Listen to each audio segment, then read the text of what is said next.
Hello, ladies and gentlemen. Today we're going to talk about how we're going to write equations of parallel and perpendicular lines. You're going to need something to write with. You're going to need a calculator potentially, and you're going to need your foldable. All right, so for starters, let's get written down what we already know. Parallel lines are lines that are never, ever going to intersect. They are going to have the same slope, and I'm going to have you star that. They're going to have the same slope, and we also know that multiple lines can be parallel to each other. So for example, not only do I need two lines, but we could have 6, 7, 8 lines, all different lines parallel to each other at the same time.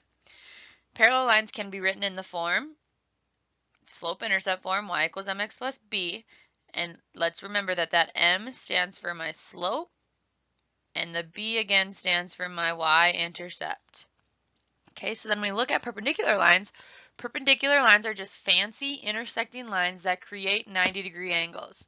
We need to remember that their slopes then are opposite reciprocals, and that's going to help us as we move forward today. And yet again, perpendicular lines can also be written in the form y equals mx plus b, or slope-intercept form as we call it. So as we get started here in our first example, we're going to want to read it thoroughly. So write an equation in slope-intercept form of a line that passes through the point 3, 1 and is parallel to the line f of x equals 2x plus 4. Now, for starters, you're probably thinking, well, this f of x is something you've never seen before. You're right, it's not. It's essentially just a fancy way of writing y, and we wanted to expose you to this early on because next year in Algebra 2, we will be focusing strictly on that f of x notation. So again, f of x is just a fancy way of writing y. Now we need to look back and we need to understand, okay, so slope-intercept form. What is slope-intercept form? Y equals mx plus b. So we want to write an equation that is in slope-intercept form. So in order to do so, we're going to need m, which is a slope. We're going to find a slope. And we're going to need b, which is a y-intercept. So if we, again, read our example, write an equation in slope-intercept form of a line that passes through the point 3, 1 and is parallel to this function 2x plus 4. So first off, the word that jumps out to me here is parallel. Parallel means what? Same slope. So from this equation, the only thing I'm going to pull out of this equation is the slope. And the slope is always connected to my x. It's that m value. The slope over here is m equals 2. So since I'm writing a line that is parallel, it must have the same slope. So the slope I'm going to use over here when I write my new line is going to be 2. Now, we're not going to steal anything else from this equation because if it had the same y-intercept, it would be the exact same line. We want to write a different line that goes through this point 3, 1. So again, we have this y equals mx plus b. And nowhere in my example did it tell me what b is. But I now know that the m is going to be a 2.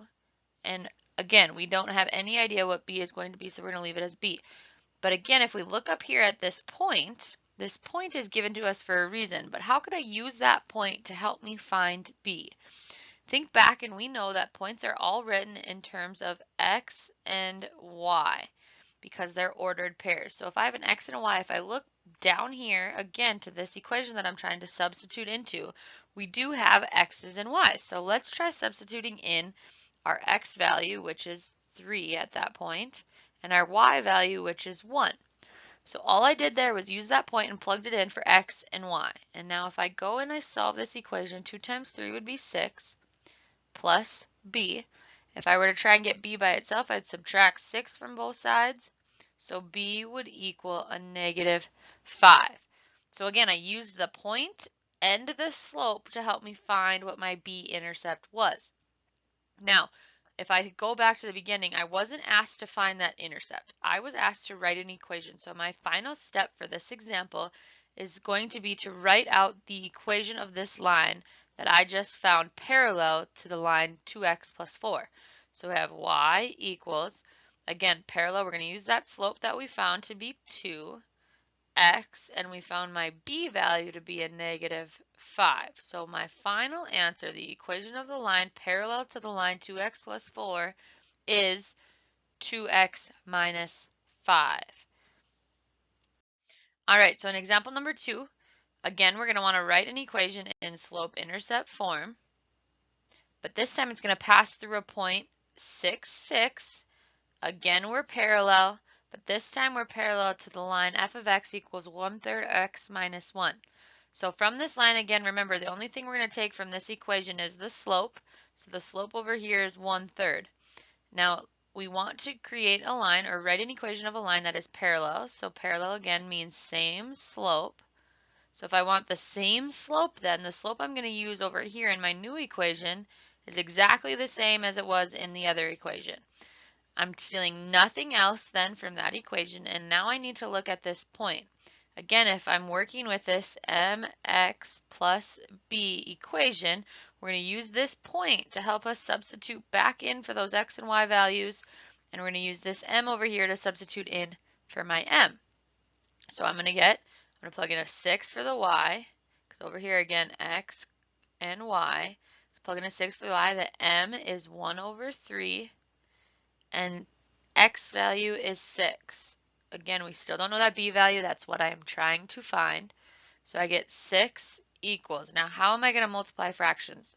Well, I could put 6 over 1, and then I'm going to multiply these straight across. So I'm going to get 6/3 plus b. 6/3 is just 2. In order to get b alone, I'm going to subtract 2 from both sides. So I get b equal to 4. Again, we wanted to write an equation, so my final step would to be putting all the pieces together. My slope, again, is the same exact slope, and we found my y-intercept to be a positive 4. So this would be the equation of a line through 6, 6, parallel to the line f of x equals 1/3 x minus 1. In example 3 here, again, we want to write an equation in slope-intercept form, y equals mx plus b. Again, we want to pass through a point. This point is 4, 8. This time, the word that sticks out to me, though, is perpendicular, and perpendicular to the line f of x equals negative 2x minus 4. So again, looking at this equation, the only thing I want to look at in this equation is the slope, and the slope here is a negative 2. But now I have to think about what perpendicular means. Perpendicular lines have slopes that are opposite reciprocals. So opposite means a change in sign, and reciprocal means we're going to flip that fraction. So when we look over here, if this is my slope from the line I want to be perpendicular to, opposite means I now need to change it to a positive 2.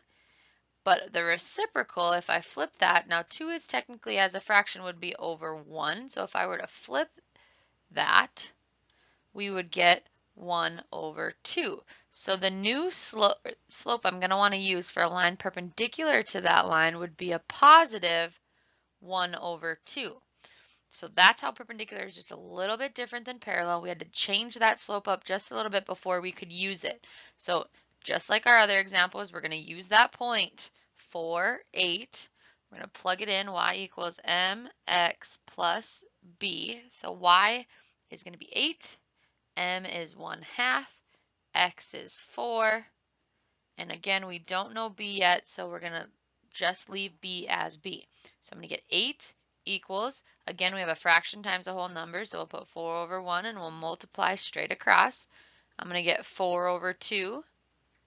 If I simplify that, I get 2.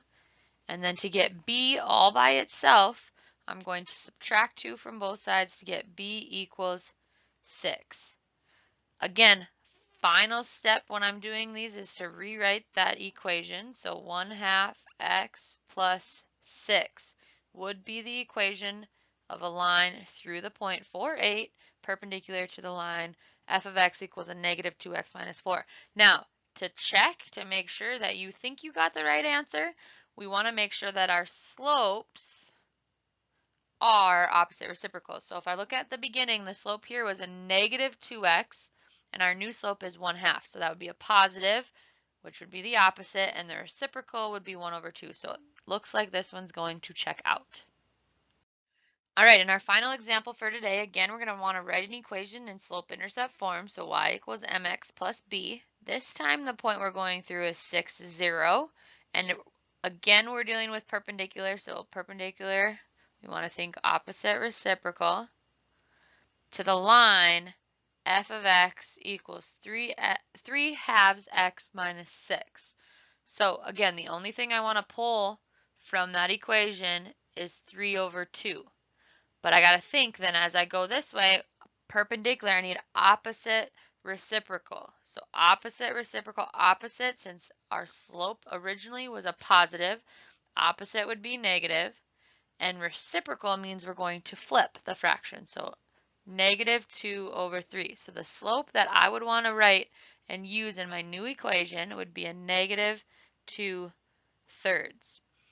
Again, we're going to want to use that slope-intercept equation, mx plus b, but this time I'm going to have you guys fill in the variables on your own and come to class with a final answer for this equation that's perpendicular to this line given to us. So again, just like the previous examples, I'm going to have you work through this, find your b, and then plug it back in for your final solution. I want to thank you for taking good notes. Make sure you jot down any questions you might have, and I will see you in class.